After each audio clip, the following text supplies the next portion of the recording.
Right, okay, so here we've got a toaster, Russell Hobbs, that doesn't stay in when you push it down. It doesn't hold, and no lights are coming up when you press it down. So what I've already tested, the first thing I've done is I just checked that the fuse isn't blown right here, which it wasn't anyway. Tested it with a multimeter, it was fine. So the second thing I'm going to try is I'm going to open it up and I'm going to check the contacts that they are clean. So I'll show you in a minute what I mean. So first of all, you need to remove these little studs here at the bottom. They're covering the screws. So remove that, and I think that one doesn't have one underneath. It doesn't. Okay, so just using a Phillips screw driver.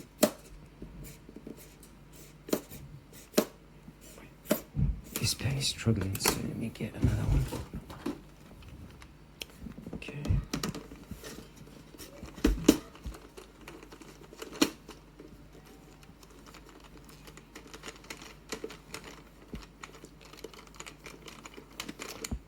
Okay, first screw. So, this is the second one.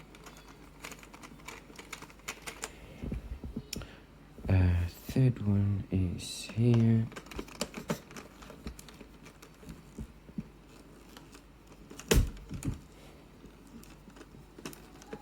You have to bear with me because I'm trying to unscrew and record at the same time. And for some reason, the fourth Phillips screw is here instead of there.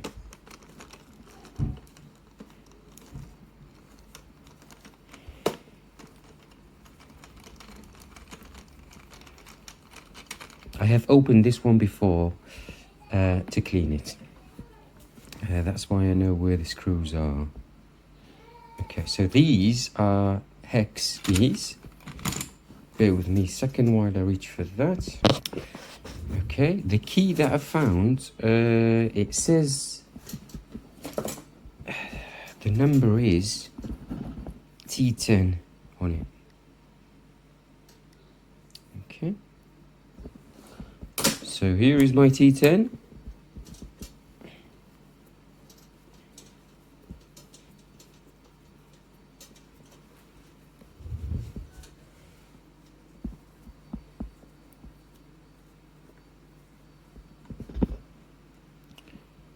Second one.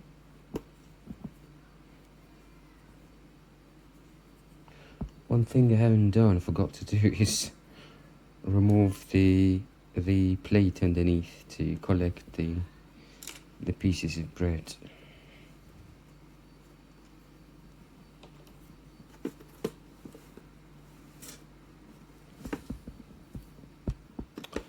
Right, okay, so all screws are removed. I'm just gonna remove the bread collector, which has already been cleaned already, so I forgot to remove it, so it's not too bad. Okay, so back to this. Oh, okay. So now we've got these plates here that we have to turn them a little bit so you can actually align them to the slot in there so it can come off. I'll show you one of them. So there. Basically with pliers you need to get to that metal bit that is looking at this angle, diagonal. Basically what you need to do is you need to bend them so it's like that. So when you basically pull it from the other side, it comes off. But you have to do it on four of them. Right, okay.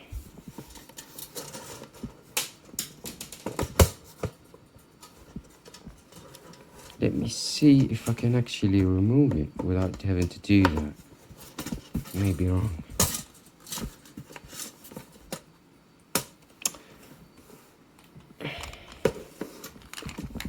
Some screws are still there. Just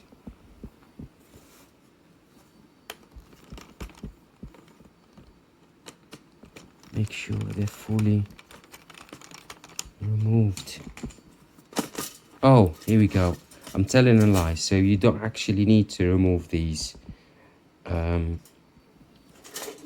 actually holds the metal, which I had to remove before. That's why I was a little bit confused. I had to remove it before when I was giving it a good clean. Okay. Back to here. Alright, so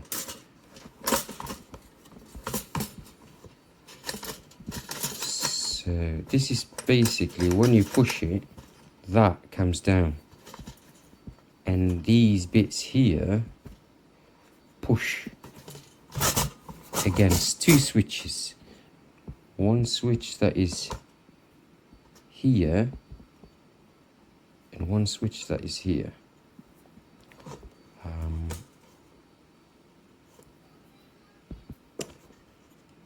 And these contacts in here, I don't know if you can see clearly, but there inside here, the contacts just need cleaning because they're basically from all the sparks. Every time that switch hits here, there's current going through and there's sparks, and that build up of that builds up here and creates a layer. So when these touch again, the current doesn't go through them. So I'll have to clean that underneath, and basically that should fix the problem. Okay.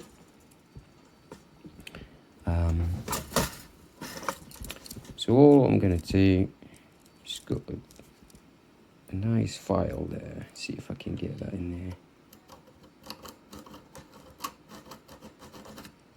That felt like he's got a good grip here. Just do it again.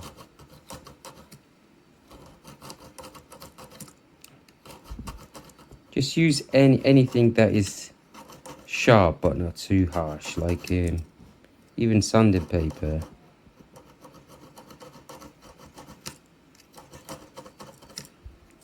But I'm going to use some isopropyl afterwards, just like an alcohol thing to clean it properly.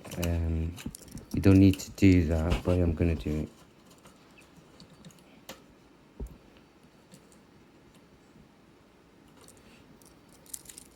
Just remove this cable here so I can get closer.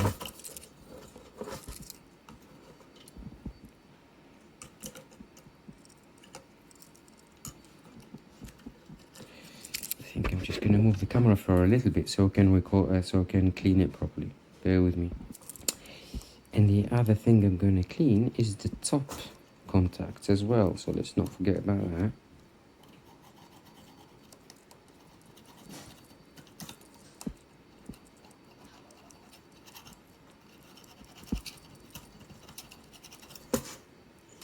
I'm not sure there is two, to be honest, because I know you only need one to get the magnet here working to actually hold the switch in place. But two, maybe so. When one is down, the other one works.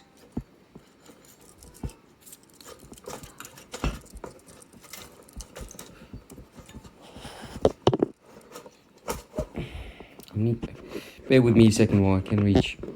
Okay, got isopropyl, and a cotton bud. So I'm just gonna get some here. Okay.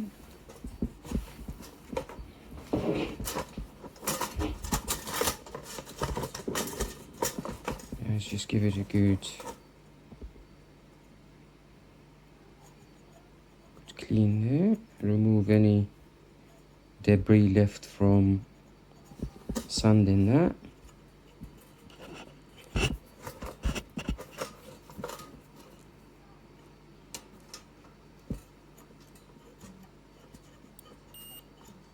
Okay.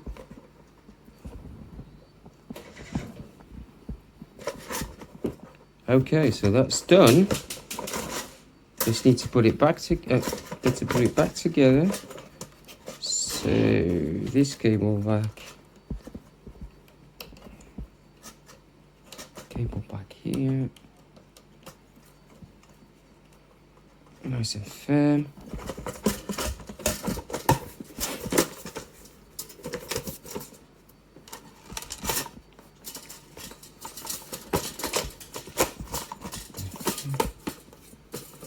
Right, just aligning the screws. So I'm going to screw that back in, and then we'll see you in a second. Right, okay, so I put it back together, and now I'm just going to plug it in and find out.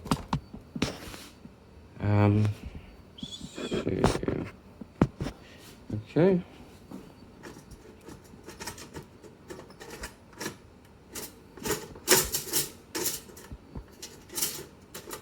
Wow, looks like that didn't work.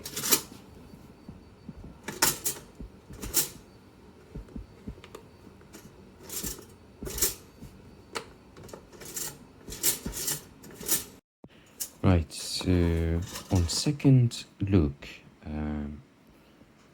I have noticed that there is a spring, if you can see it there.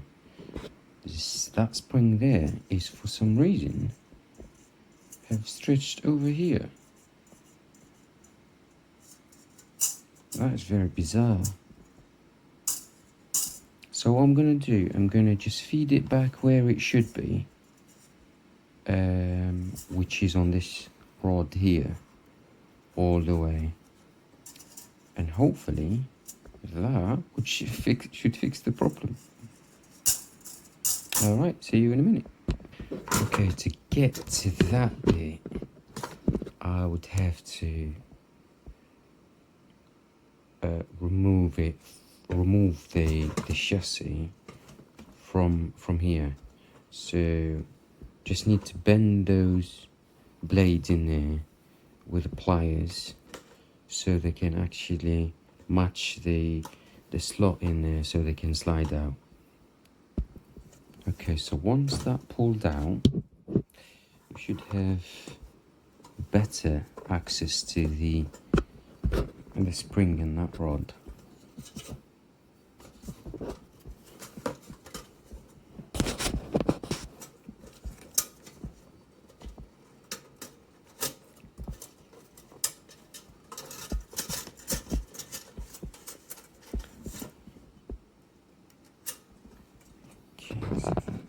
Spring.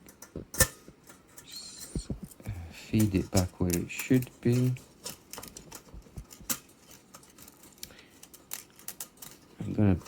I'm gonna blame the missus on this one.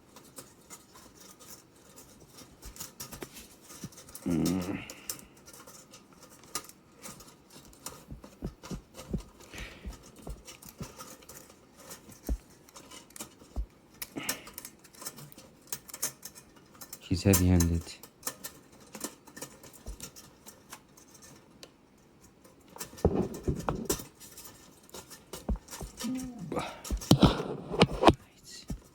Nearly there, nearly there.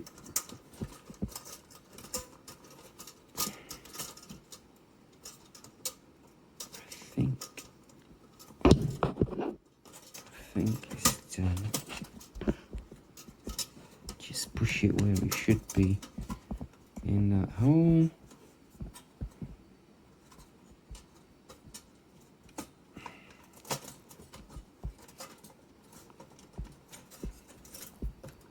I think we're putting in gasket.